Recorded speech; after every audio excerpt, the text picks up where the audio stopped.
नमस्कार मित्रांनो, श्री स्वामी समर्थ। 5 मेला निफ्टी कशा पद्धतीने काम करू शकते, कोणता सपोर्ट आणि रेजिस्टन्स महत्त्वाचा असणार आहे, सर्व काही गोष्टी मी तुम्हाला इन डिटेलमध्ये सांगणारच आहे।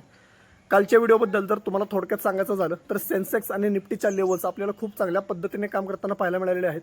जे आपण काही टार्गेट वरचे दिले होते आहे तसे टार्गेट पाहायला मिळालं आणि जिथून आपल्याला प्रॉफिट बुकिंग पाहायला मिळू शकते, त्याच पद्धतीने आपल्याला प्रॉफिट बुकिंग सुद्धा पाहायला मिळालेलं आहे।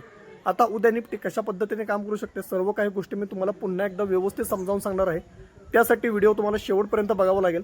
आपल्या पेजवर जर नवीन असाल तर आपल्या पेजला फॉलो सुद्धा करावं लागेल आणि आपल्या टेलिग्राम चॅनलची लिंक आपल्या बायोमध्ये दिलेली आहे, तिथेही जाऊन आपल्या टेलिग्राम चॅनलला जॉईन करायला विसरू नका। ज्या काही आपण पोझिशन आपल्या फ्री ग्रुपमध्ये देतो त्याचा आनंद तुम्हाला घेता येईल। जर मित्रांनो आत्ताच्या घडीला जर तुम्ही पाहिलं तर आपल्याला ब्रेंट क्रूड ऑइल 108.70 च्या आसपास ट्रेडिंग करताना पाहायला मिळते। म्हणजे ब्रेंट क्रूड ऑइल आपल्याला पुन्हा एकदा वरच्या साईडला जाताना पाहायला मिळत आहे। ज्यावेळी हे ऑइल वाढणार त्यावेळी आपल्याला मार्केटमध्ये डाऊनफॉल पाहायला मिळणार। तसेच जर तुम्ही पाहिलं तर इंडिया विक्स सुद्धा आपल्याला जवळजवळ 18.30 च्या आसपास ट्रेड करताना पाहायला मिळतोय। ह्याचा अर्थ काय, मार्केटमध्ये आपल्याला पुन्हा एकदा व्हॉलॅटिलिटी पाहायला मिळणार आहे। आता उद्या लेवल्स कोणत्या महत्त्वाचे असणार आहेत, एक लक्षात घ्या, 24,020 ते 24,140 हा निफ्टीसाठी एक कन्सोलिडेशन झोन आहे। ह्या कन्सोलिडेशन झोनच्या बाहेर जोपर्यंत निफ्टी जाणार नाही तोपर्यंत कुठलीही मोमेंटम पाहायला मिळणार नाही।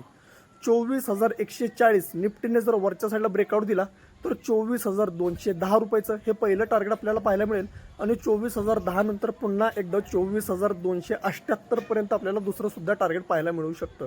आता पॅनिक सेलिंग कधी येऊ शकतं, जर निफ्टीने 24,000च्या खाली कन्सोलिडेशन करायला चालू केलं तर निफ्टीमध्ये पहिलं खालचं टार्गेट पाहायला मिळू शकतं 23,940 रुपयाच्या आसपास।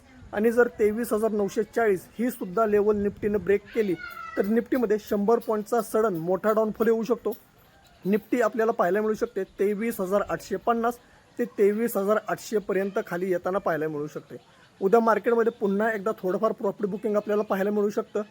मित्रांनो, व्हिडिओ एज्युकेशन पर्पज व्हिडिओ आहे, त्यामुळे सांभाळून ट्रेड करा। आणि व्हिडिओ जर तुम्हाला खरंच खूप महत्त्वाचे वाटले असेल तर आपल्या व्हिडिओला लाईक करायला विसरू नका, आपल्या टेलिग्राम चॅनलला सुद्धा जॉईन करायला विसरू नका आणि आपल्या मित्रांपर्यंत व्हिडिओला शेअर सुद्धा करायला विसरू नका। भेटूया आपण पुढच्या भागामध्ये। धन्यवाद।